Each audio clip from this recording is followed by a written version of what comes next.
Join us as we dive into a deeply personal and emotional journey of love, betrayal, and legal challenges. After years of marriage and starting a family, unexpected revelations come to light, shaking the very foundation of trust and commitment when OP learns of his wife's cheating ways and other secrets she's withheld from him. To find out how this story ends, get yourself a coffee and grab a bowl of popcorn so we can get into it. We spent 2 years together in college and got married in the fall after we graduated. As we were ready to settle down and start a family, she got off birth control and her libido took off. But it took 3 years for us to get pregnant, and we had a beautiful baby girl. After a couple of months, my wife got back on birth control and had a hard time with it. Her doctor switched her meds several times, but she still suffered from bad side effects, so we talked about it. And because we were unsure if we wanted another child, and since it was easier for me to get a vasectomy reversed later on if we decided to have more children, I had the operation. That was 3 years ago, and after coming off birth control, my wife felt better, and sex has been worry-free since we can no longer get pregnant. We actually have sex more now than we did when we were in college. 3 weeks ago, though, my wife was late for her period, which isn't that unusual for her. But I also noticed that her breasts were a little tender, and she started to have what seemed like signs of morning sickness. Now I know there have been cases of nature-reversing vasectomies. So I went to the doctor and had my sperm count checked, and the verdict was, I'm still sterile, but I didn't tell my wife about this. She finally went to her doctor, and they confirmed that she was pregnant, so she had me go to my doctor to get tested. I didn't go right away because I was literally sick from the stress of the situation, and had all sorts of crazy scenarios going through my head. But in the end, I got retested, and I took my daughter in for a DNA test also. I got both test results back today and got violently ill after reading them. Yes, I'm sterile, and no, my daughter isn't mine. When my wife got home and I showed her my test results, she denied any wrongdoing, saying that there was a problem with the test. So I showed her the test results from the last week, and she broke down crying. I finally got it out of her regarding who she slept with, and apparently it only happened once, and the condom must have failed. I made her tell me the story 3 times, and each time I asked if that was the whole truth, and if there was anything else she needed to tell me because another lie would mean we were through. She said that was the only time, and she'd never done anything like it before. I told her how much this hurt me, and asked how she could do this to our family, and if it was worth it. I asked if she wanted a divorce, and she pleaded with me to forgive her and put this behind us. I said that I couldn't raise someone else's child, and asked her if she'd be willing to terminate the pregnancy in order to stay together. She cried the rest of the night, but when we went to bed, she said that she'd do whatever it took to save our marriage. I never brought up the DNA test of our first daughter, but if she'd come clean about who her father was, I could have swallowed my pride and tried to work on forgiving her, but she thought she was in the clear and didn't need to confess to anything else, so there's no telling what I'll never know. I contacted a lawyer who was awesome. She had me bring in a bunch of paperwork, bank statements, as well as my medical and DNA results. Her assistant sat in with us and took notes while I told her my story, and she went through my documents. And after I finished, she asked a few questions and spelled out my options. I live in an at-fault state, which is good and bad. Good as in it gives us leverage, but bad as it takes longer and is much more expensive. In the case of the first child, if my wife agrees to sign the papers, my liability for child support is an easy fix. If she doesn't agree, then a court-ordered DNA test and a judgment from the court can remove me without my wife's consent. Either way, I will most likely not have to pay child support. One way is just more expensive than the other. Since my wife has a good job and earns close to what I do, she didn't think the judge would award her any alimony.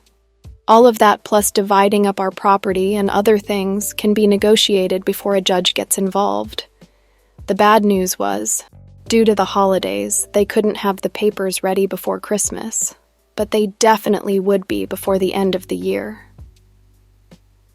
My lawyer advised me to say nothing until she got served, and she gave me a list of things to do before and after they served my wife.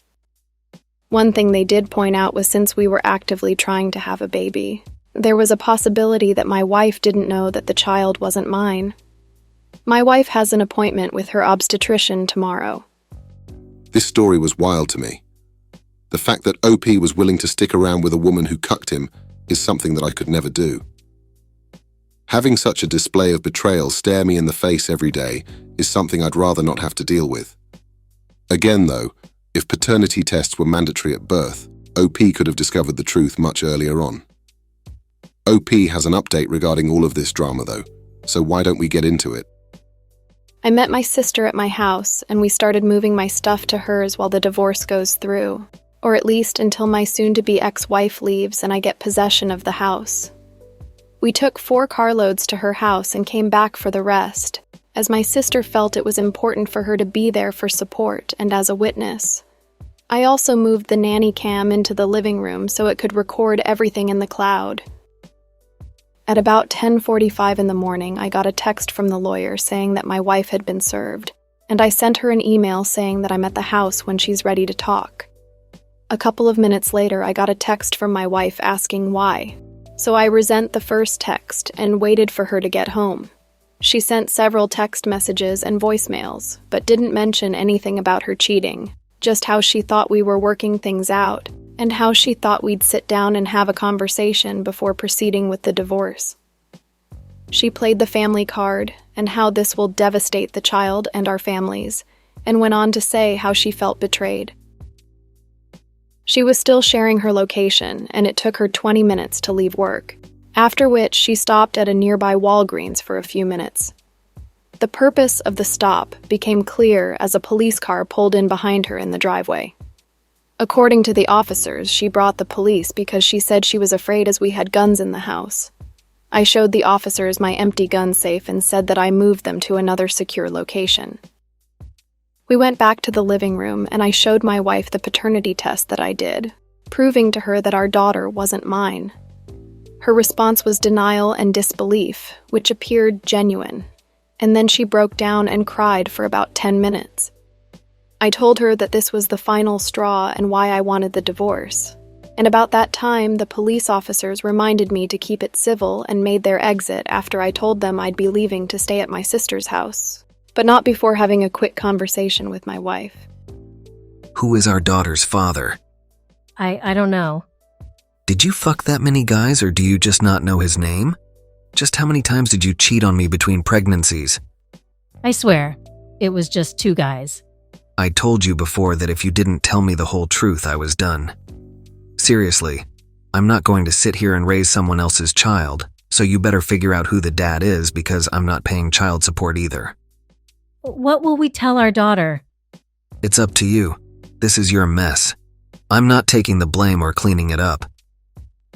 I drafted a couple of emails last week, one for our friends and family with copies of all the test results and reasons why I was asking for a divorce.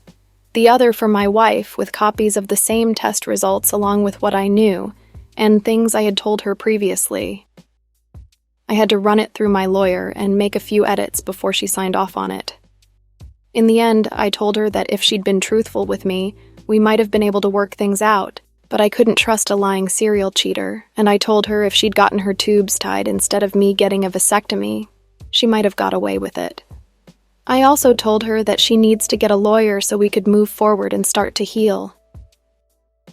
OP saying that if his wife got her tubes tied, she might have got away with it makes you wonder. How many guys out there are raising kids that are not theirs because they've never had a reason to think they needed a paternity test?